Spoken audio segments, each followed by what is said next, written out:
বাচ্চাকে মাদ্রাসায় শিক্ষা দেন,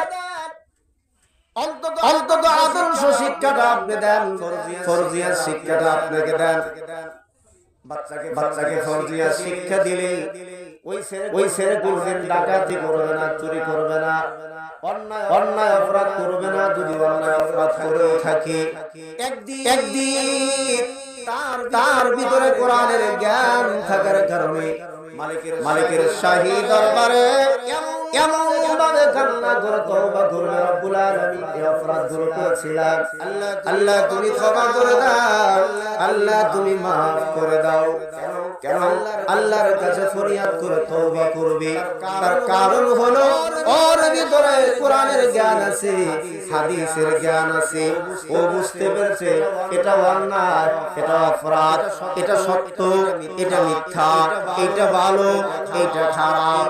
এই ভালো মন্দ সঠিক নির্ণয় বিবেচনা করার জন্য বাচ্চাকে প্রথমেই ছিল হুকুমে হোক আল্লাহর কোরআনের শিক্ষাটাকে আগে দেন।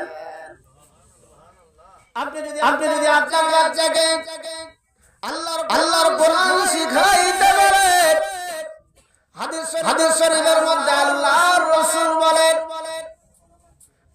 যারা কোরআন শিক্ষা দিবে তাদের সন্তান ছেলেকে কোরআন পড়নেওয়ালা বাবার মাথায় আল্লাহর নবী বলেন যারা ছেলেকে মেয়েকে কোরআন শিক্ষা দিবে, কোরআন শিক্ষা পড়নেওয়ালা, কোরআন শিখনেওয়ালার মা বাবার মাথায় আল্লাহ নূরের মুকুট পরিয়ে দিবে।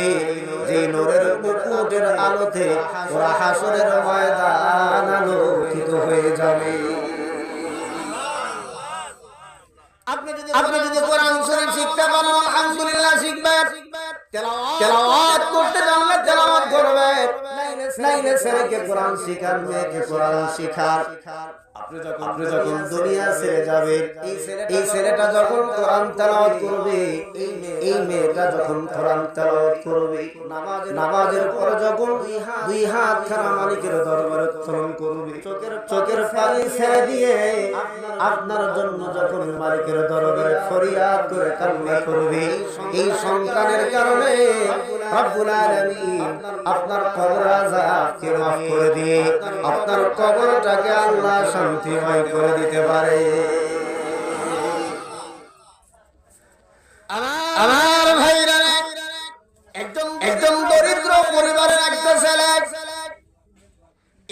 এই ছেলেটাকে মাদ্রাসায় মার দেওয়ার বড় ইচ্ছা, ছেলেটাকে মাদ্রাসায় পড়াবে।